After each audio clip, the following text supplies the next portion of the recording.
Go therefore and make disciples of all nations.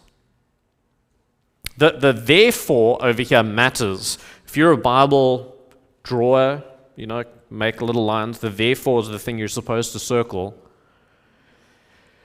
Because Jesus has all authority in heaven and earth, because of that, he sends his people with this mandate, with his backing, with his promise.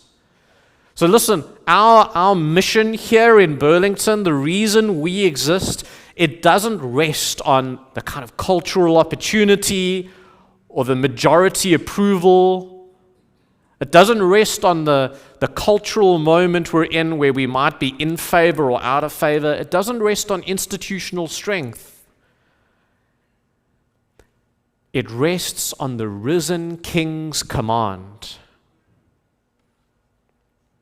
And did you notice the verb here? It's an interesting verb. Not sit or wait, but go. The earliest disciples gathered on the mountain, but the mountain wasn't their permanent home. The church is not called to be a monument, but a movement. They couldn't simply sit back and bask in the glow of Christ's authority. No, they were to carry that outward. And where? Look at the object, where they were going to go. To the nations.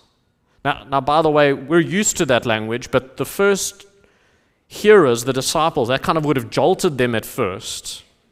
The Jewish ears would have heard that at odds, because until now, Israel was called to be separate and distinct and holy among the nations. But now Jesus flings the doors wide open.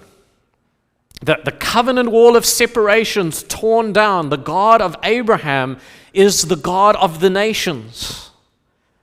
And salvation is no longer tied to ethnicity or geography or temple ritual.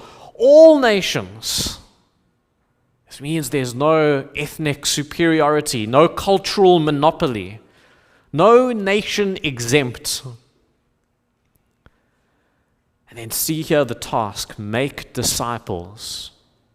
It's very important.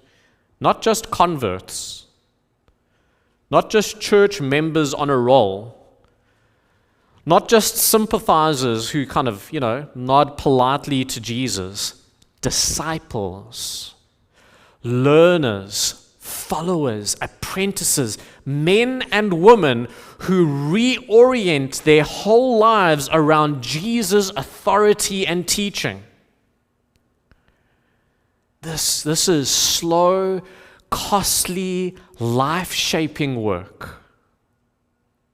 And by the way, this is where Baptists' identity comes into quite sharp relief.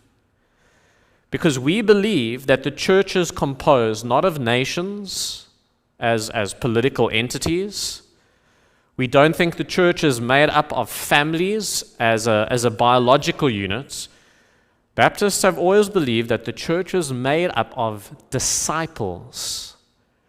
Those who have personally, consciously, and willingly followed Christ.